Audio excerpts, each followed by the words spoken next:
हर खबर पर होगी आपकी पकड़। डाउनलोड कीजिए एबीपी लाइव ऐप। 48 घंटे से ज्यादा हो चुके हैं जबकि कानपुर में 8 पुलिस वालों की हत्या करने वाला विकास दुबे अभी तक फरार है। और देखिए, हम आपको दो तस्वीरें दिखा रहे हैं। दो तस्वीरें हम आपको दिखाने जा रहे हैं। पहली तस्वीर जिसमें यूपी के डीआईजी का एक पत्र है जिसमें उन्होंने 3 जून को आगाह कर दिया था कि पुलिस फोर्स पर हमला हो सकता है। और दूसरी तस्वीर है वो विकास दुबे जिस पर एफआईआर दर्ज हुई है, उस एफआईआर की तस्वीर है जिसमें बताया गया है कि विकास दुबे ने पुलिस वालों को कैसे पहले धमकी दी, फिर ताबड़तोड़ गोलियां चला दी। दोनों तस्वीरें आपकी टेलीविजन स्क्रीन पर है। विकास दुबे किसकी शय पर भाग रहा है और अब तक विकास दुबे फरार है। 48 घंटे से ज्यादा का वक्त हो गया है। चप्पे चप्पे पर पुलिस को तैनात किया गया उत्तर प्रदेश में, और खास करके राजस्थान और मध्य प्रदेश के बॉर्डर पर भी सिक्योरिटी उसी तरीके से टाइट की गई है। लेकिन उसके बाद भी अभी तक विकास दुबे तक पुलिस नहीं पहुंच पाई है। हमारे पॉलिटिकल एडिटर पंकज झा हमारे साथ जुड़ गए इस वक्त। सीधा उनका रुख करेंगे। पंकज, डीआईजी साहब का पत्र हम दिखा रहे हैं जिसमें 3 जुलाई को ही आगाह किया गया था। उसके बाद भी अभी तक पुलिस के हाथ खाली है। इतनी बड़ी घटना हो गई, अभी तक पुलिस के हाथ खाली है। आदर्श की चिट्ठी यूपी के डीजीपी हरिश्चंद्र अवस्थी ने 3 जून को सभी जिलों के एसएसपी, डीआईजी, आईजी को लिखी थी। और इसमें खास तौर से उन्होंने उन घटनाओं का जिक्र किया था जिसकी वजह से 8 पुलिस वालों की जान बाद में चली गई कानपुर में। उन्होंने कहा था पुलिस पार्टी पर हमला हो सकता है, जो पुलिस वालों की गतिविधियां संदिग्ध लगे उनके खिलाफ कार्रवाई हो। अगर ये दोनों चीजें कर ली गई होती महीने भर पहले तो शायद ये नौबत नहीं आती जिसकी वजह से 8 पुलिस वाले शहीद हो गए। जो ऐसा एसओ है चौबेपुर का विनय तिवारी, जिसके बारे में ये कहा जा रहा है कि उसी ने जानकारी दे दी थी कि पुलिस की टीम उसके यहाँ दबिश करने जा रही है, उसकी गतिविधियां पहले से संदिग्ध हैं। उसके बारे में अगर पुलिस को आगाह कर लिया गया होता, पहले से पता चल गया होता, और पुलिस पार्टी पर किस तरीके से हमला होता है, अगर इन सारी चीजों का संज्ञान लेकर कानपुर पुलिस ने तैयारी की होती तो आज ये छिछालेदारी नहीं होती। जी पंकज, बिल्कुल ठीक कह रहे हैं आप, और यही बड़ा सवाल है। और माफ कीजिएगा, मैंने 3 जून को 3 जुलाई पढ़ दिया था। 3 जून को ये लेटर जारी किया गया था डीजीपी की तरफ से। जिस तरह से आपने मुझे ठीक किया, इसके लिए आपका बहुत धन्यवाद। और देखिए, रणवीर भी हमारे साथ जुड़े हुए। रणवीर, एफआईआर की तस्वीर भी हम लगातार दिखा रहे हैं अपने दर्शकों को। क्या कुछ एफआईआर में और चीजें जोड़ी गई?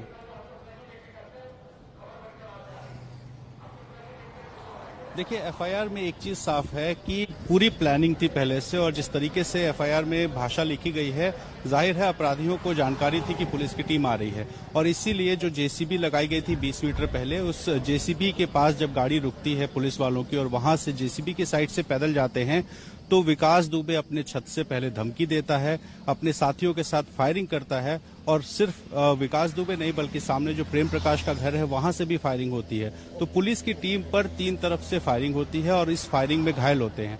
खास बात एक और है कि पुलिस की टीम पर न सिर्फ बंदूक से हमला हुआ है बल्कि धारदार हथियारों से भी हमला किया गया है। यानी कि पूरी तरीके से तैयार थे अपराधी। और जी रणबीर, तमाम चीजों का जिक्र एफआईआर में किया गया है। मैं बीच में आपको रोक रहा हूं, आप तीनों रहे मेरे साथ, संजय भी मौजूद है, आप तीनों बने रहे। और देखिए, कानपुर में 8 पुलिसकर्मियों का हत्यारा कहां है, ये सवाल पूरे देश के मन में है। एबीपी न्यूज संवाददाता संजय त्रिपाठी ने कानपुर रेंज के आईजी मोहित अग्रवाल से इस पूरे मामले के बारे में तफसील से बात की है, सुनिए। 8 पुलिसकर्मियों की हत्या करके भागे कुख्यात विकास दुबे की गिरफ्तारी के लिए ताबड़तोड़ दबिश का दौर चल रहा है। ऐसे ही एक सर्च ऑपरेशन में एसएसपी कानपुर बाल बाल बचे हैं। पूरा घटनाक्रम क्या है, बात करने के लिए हमारे साथ आईजी कानपुर मोहित अग्रवाल साहब हैं। सर, ये एसएसपी साहब के जो गोली लगने की खबर है, वो पूरा वाकया क्या है? देखिए, जब ये रात्रि में हमारे क्षेत्राधिकारी और 7 पुलिसकर्मियों की जो हत्या हुई थी, उसके तत्काल बाद सभी अधिकारी उस गांव में गए थे और सभी अधिकारियों को यहाँ के जो कानपुर के 40 थानों की फोर्स है, इसको आसपास के क्षेत्रों में लगाया गया था। और ये हम लोगों को उम्मीद थी कि अपराधी कहीं जंगलों में होंगे, बहुत दूर तक नहीं गए होंगे। जिले की सीमाएं भी सील करके चेकिंग अभियान चालू कराया गया था। तो उसी उम्मीद के साथ हम लोगों ने कॉम्बिंग चालू की थी आसपास के क्षेत्रों में। तो घटनास्थल से लगभग 2 किलोमीटर की दूरी पर एक वहां पर जंगल टाइप का था और वहां पर एक छोटा सा मंदिर बना था। तो इस तरह की सूचना प्राप्त हुई, वहां पर कुछ मूवमेंट देखा गया है, कुछ लोग वहां पर दिखाई पड़े हैं। इस सूचना पर मेरे द्वारा वहां पर 2 टीमें बनाई गई थी। एक टीम एसएसपी के नेतृत्व में बनी थी और दूसरी टीम को मैं स्वयं लीड कर रहा था। और हम लोग जिधर से अपराधियों के होने की सूचना थी उस तरफ मूव कर रहे थे। पहली टीम एसएसपी की वहां पर पहुंची और जैसे ही एसएसपी की टीम वहां पर पहुंची अपराधियों की तरफ से फायरिंग हुई। उनको ललकार करके बताया गया सरेंडर करने के लिए, किंतु फायरिंग नहीं रुकी। उसी में एसएसपी की टीम ने भी फिर जवाबी फायरिंग की और उस फायरिंग के दौरान एक फायर एसएसपी की बुलेट प्रूफ जैकेट पर लगा था, जिसमें वो बाल बाल बच गए। किंतु एक अपराधी जो है एसएसपी की टीम ने जो फायरिंग करी उसमें एक अपराधी को मार गिराया गया।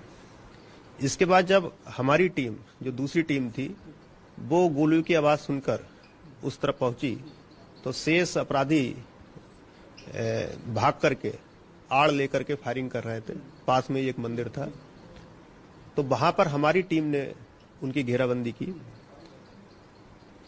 और वहां 4 अपराधी हम लोगों को दिखाई पड़े। एक मारा जा चुका था और इन अपराधियों ने हमारी टीम पर भी अंधाधुंध फायरिंग की और जिसमें कई गोलियां बहुत नजदीक से हमारे निकली और हमको जो एक एसआई मेरे बगल में खड़ा होकर के हमको प्रोटेक्ट कर रहा था और हमको उधर फायर कर रहा था अपराधियों की तरफ, एक गोली उस हमारे एसआई को लगी।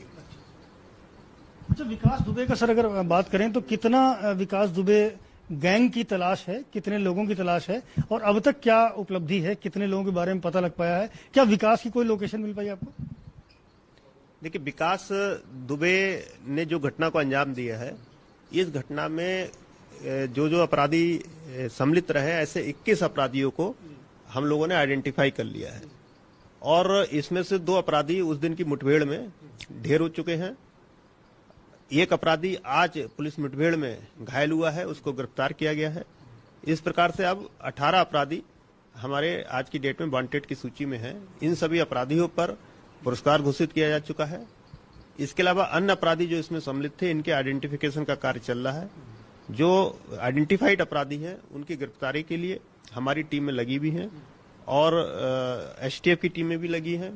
हम लोग आपस में कोऑर्डिनेशन करके कार्य कर रहे हैं और उम्मीद है बहुत जल्दी इसमें अच्छे नतीजे पुलिस को मिलेंगे। एक आखिरी सवाल है सर कि पुलिस टीम में भी कोई विभीषण था जिसने विकास दुबे को ये जानकारी दी कि दबिश देने टीम आ रही है, अलर्ट हो जाओ।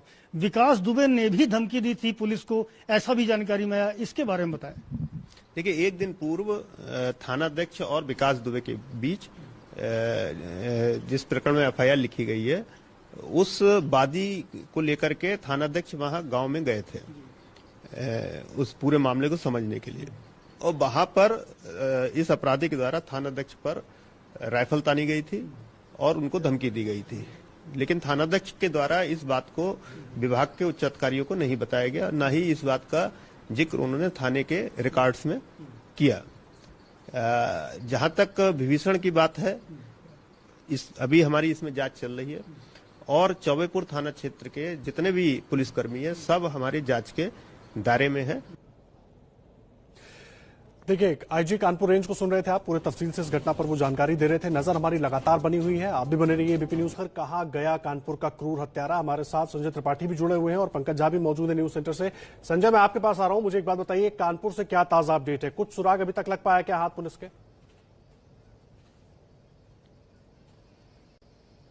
देखिए आदर्श, जेसीबी मशीन से लगातार विकास दुबे के घर के गिराने का काम जारी है। आज भी उस मामले में कुछ कार्रवाई की गई है और अभी का ताजा अपडेट मैं आपको बता दूं कि उसके घर से तमाम अवैध असलाहा बरामद हुआ है, देसी बम बरामद हुए हैं, इसके अलावा बारूद मिला है। पूरी तैयारी विकास दुबे ने कर रखी थी कि किसी भी वक्त वो किसी भी कितनी भी फौज हो उससे मोर्चा ले सकता था। उसने अपने घर में कुछ गुप्त कोठरियां बनाई थी, छोटे छोटे दीवारों में ब्लॉक्स बनवाए थे जिनमें ये सारा असलाह छुपा कर रखा गया था। उसको जब्त कर लिया गया है और कानपुर जोन के आईजी, अभी जहां मैं खड़ा हूं चौबेपुर थाना है, आपको दृश्य दिखाऊंगा, यहाँ पुलिस तैयारी कर रही है। आईजी जोन आएंगे और पूरी समीक्षा करेंगे किस तरीके से जो बरामदगी है। संजय, बहुत अहम जानकारी आप दे रहे हैं, आप नजर बनाकर रखिए, नजर बनाकर रखिए। लगातार एक एक अपडेट अपने दर्शकों को तक हम पहुंचा रहे हैं और पंकज झा भी। और देखिए, बड़ी खबर इस वक्त की हम आपको दे दें, ये बड़ी खबर जो दे रहे हैं कि विकास दुबे के घर से भारी मात्रा में हथियार मिले हैं, बारूद भी वहां पर इकट्ठा करके रखा गया था। कि अगर ज्यादा संख्या में पुलिस बल आता है तो उस पर भी हमला कर सके। पंकज झा हमारे साथ न्यूज सेंटर से जुड़े हुए हैं। पंकज, पूरी तैयारी थी लेकिन अभी भी हाथ यूपी पुलिस के खाली हैं। सबसे बड़ा सवाल सबके सामने यही है। जी हाँ, पूरी तैयारी थी आदर्श। अभी आपने कानपुर के आईजी मोहित अग्रवाल को सुना कि घटना के एक दिन पहले जब इलाके का थाना प्रभारी वहां गए थे तब भी उन्होंने थाना प्रभारी के सीने पर पिस्तौल तान दी थी। तैयारी उसकी तरफ से पूरी थी। जो अस्पताल में घायल एक पुलिसकर्मी, उसने ये भी कहा था कि उन लोगों ने कहा था, विकास दुबे उसके साथियों ने, कि बम से मारो, और ये बम बरामद भी हुआ है। दूसरी अहम बात, विकास दुबे कहाँ है, सबकी चिंता और सब ये जानना चाहते हैं। यूपी एसटीएफ के आईजी जो अमिताभ यश, वो कानपुर में एसएसपी रहे हुए हैं। डीआईजी हनंग तिवारी, वो भी कानपुर में एसएसपी रहे हुए हैं। इन दोनों को यानी एसटीएफ को जिम्मेदारी दी गई है विकास दुबे का पता करने के लिए, लेकिन अब तक उनके हाथ खाली है। जी पंकज, अब तक उनके हाथ खाली है और यही सवाल है, सिर्फ हमारे नहीं तमाम दर्शकों के और लोगों के मन में भी यही सवाल है कि आखिर ये कानपुर का क्रूर हत्यारा कहां गया। आपका, रणवीर का और संजय, आप तीनों का बहुत बहुत शुक्रिया। आप नजर बनाकर रखें, लगातार आगे भी अपडेट लेते रहेंगे।